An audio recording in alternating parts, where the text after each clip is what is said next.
I hope this thought I have for you this morning on reputation will be a blessing to you. It really speaks to my heart when I read this portion of scripture the other day because I honestly didn't realize that reputation was even a word that was in the Bible, but it is. Philippians 2:25 through 29. Yet I supposed it necessary to send to you Epaphroditus, my brother and companion in labor and fellow soldier, but your messenger and he that ministered to my wants. For he longed after you all and was full of heaviness, because that ye had heard that he had been sick. For indeed he was sick nigh unto death, but God had mercy on him, and not only on him only, but on me also, lest I should have sorrow upon sorrow. I sent him therefore the more carefully, that when ye see him again ye may rejoice, and that I may be the less sorrowful. Receive him therefore in the Lord with all gladness, and hold such in reputation. Well, what Paul was saying here about Epaphroditus is he had a good reputation. And because he was so valuable to me, I was having a hard time because he was sick unto death. And I thought, that just spoke to my heart. I thought, wow, Lord, I'd like somebody to feel that way about me.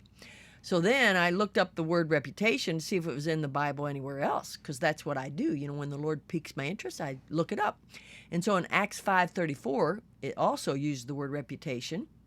Then stood there up one in the council, a Pharisee named Gamaliel, a doctor of the law, had in reputation among all the people, and commanded to put the apostles forth a little space.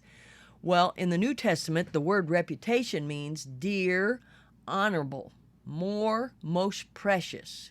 You know, I long to maintain a good reputation, and I bet you do too. But do you understand what gives us our reputation? Think about that. Just think about it for a second. In my mind, what gives me a reputation is my spirit. Now, what kind of spirit do you have today? Is that spirit going to give off a good reputation and make people want to be around you, and they would mourn your passing? You know, that's what we got to realize. I think sometimes we get so self-centered on what our feelings are that we forget to care about our reputation and about what vibes we're giving off to people. I talk about this all the time, but I have to really be careful about getting aggravated at people. You know, I don't know if I'm just abnormal, but I can have a tendency to let my spirit get upset with people. And that does not lend to a good reputation. My mind goes to a time when I was driving a church van. Now, I'm ashamed that I was driving a church van because it had the name of the church in it. And I went on in the store, and people were taking too long, and I was a little rude to the lady that was doing the checkout. And when I walked out and I saw the church name on that van, I thought, I just blew it. I just hurt that church's reputation.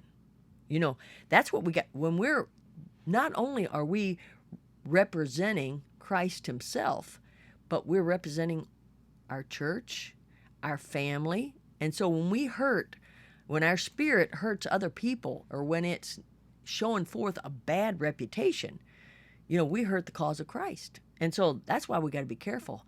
But when I read this, that it means a dear, honorable, more, or most precious, you know, that means I'm supposed to be dear to people because of who I am and what I do.